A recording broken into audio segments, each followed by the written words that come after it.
आज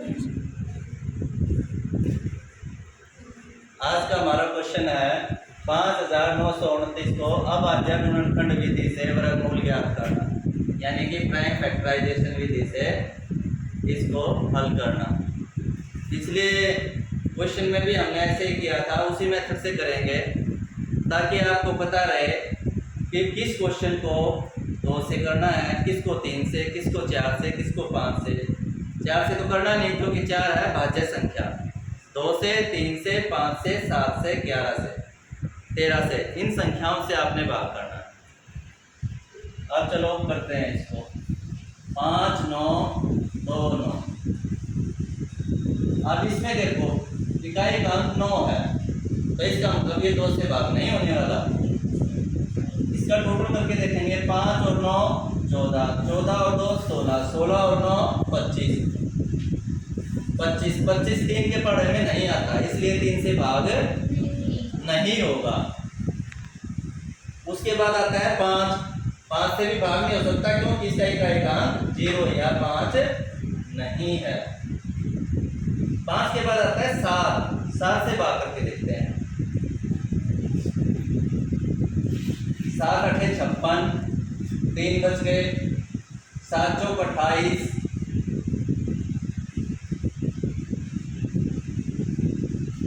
4 बच गए, 49 हो गया। 7 7 49 हो गया आसानी से। फिर से 7, 7 एकम 8 में से 7 गया, 1 बचा, आगे 4 है, कितने हो गए 14, 7 दूनी 7 एकम, अब 121 आ गया। वही चीजें लागू होगी, 2 से नहीं हुआ था, 7 तक पहुंच गए थे। 7 के बाद क्या आता है 11। 11 का नियम क्या होता है बेटा कि पहला अक्षर और तीसरा अक्षर को जोड़ दो, पहले अक्षर और तीसरे अक्षर को जोड़ दो। कितना आया 2, और बीच वाला अक्षर भी कितना है 2। 2 में से 2 गए 0, 2 में से 2 गए 0। अगर ऐसा आता है पहला तीसरा अक्षर जोड़ के उसमें से दूसरा अक्षर घटा देते हैं, वो 0 या 11 आता है, तो वो संख्या 11 से भाग हो जाती है। 11 से भाग हो जाएगी। 11 एकम 11, 1 बचा, 11 एकम फिर से 11, 11 एकम, ये आपका आंसर आ गया 5 9 तो 9 का वर्गमूल इक्वल टू 7 गुना 7 गुना 11 गुना 11, 7 और इसमें से 11, ये आपका आंसर आ गया 77। समझ आ गया सभी को? Yes sir. Very good. आज का हमारा टॉपिक है स्क्वायर रूट, यानी कि वर्गमूल फाइंड आउट करना। कौन सी विधि से? अभाज्य गुणनखंड विधि से। चलिए सॉल्व करते हैं। 9604